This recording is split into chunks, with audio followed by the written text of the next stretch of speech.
Merry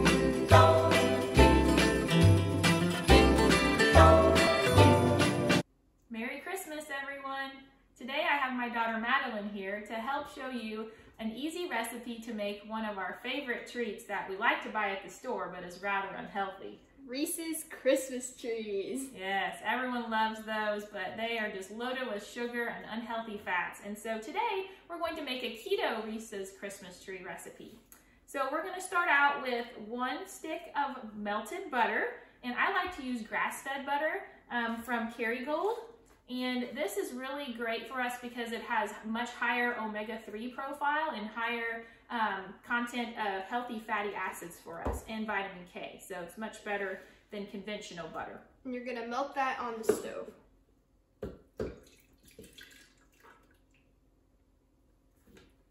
All right.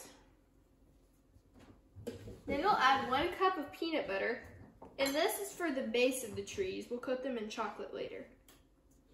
And we like to use something like a natural creamy peanut butter that is just peanuts and salt. You don't want to buy the peanut butter that has the hydrogenated oils in there with the unhealthy fats. All right.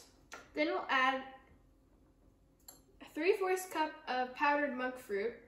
So this is powdered erythritol from Lakanto, and I bought this on Amazon, and it functions as powdered sugar, but it's made with erythritol and monk fruit, so it's basically sugar-free. So no calories, and it definitely cuts down on the sugar content. Then we'll do 2 teaspoons of vanilla.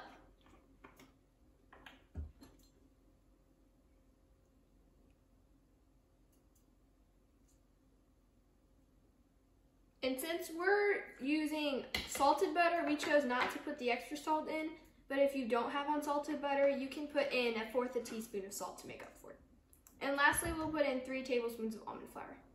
And almond flour has lots of healthy fats and fiber and vitamin E. Okay. All right, and we're gonna blend this up.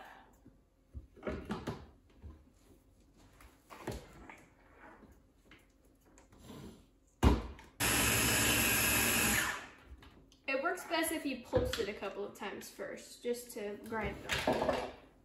Okay, now we have like a dough consistency here. We're gonna spread this out onto a cookie sheet lined with parchment paper.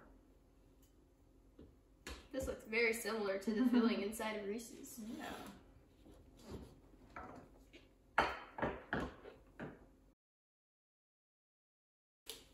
And then we're going to refrigerate this for an hour or 2 till it gets hardened up so that we can cut the Christmas tree shapes out of it.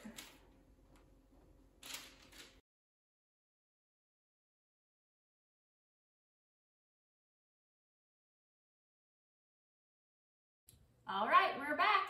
After we refrigerated the dough for a couple of hours, we're ready to cut it into Christmas tree shapes.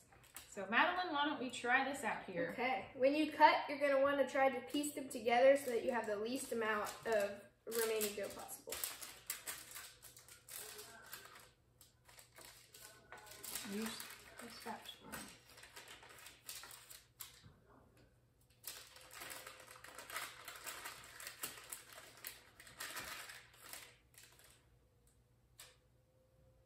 And then we'll just transfer it onto a new cookie sheet.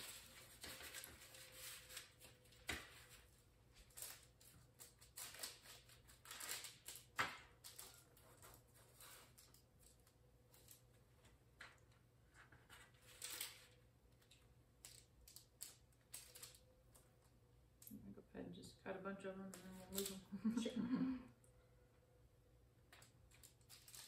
You could do any types of shapes that you would want for this.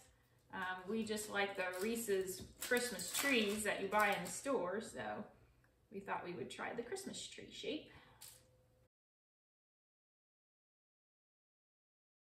All right, we're back and we're ready to make the chocolate coating for our Christmas trees. So go ahead and take a 1/2 cup of dark chocolate chips. And you can use, if you want to be keto, you can use the Lily's brand. They are sugar-free.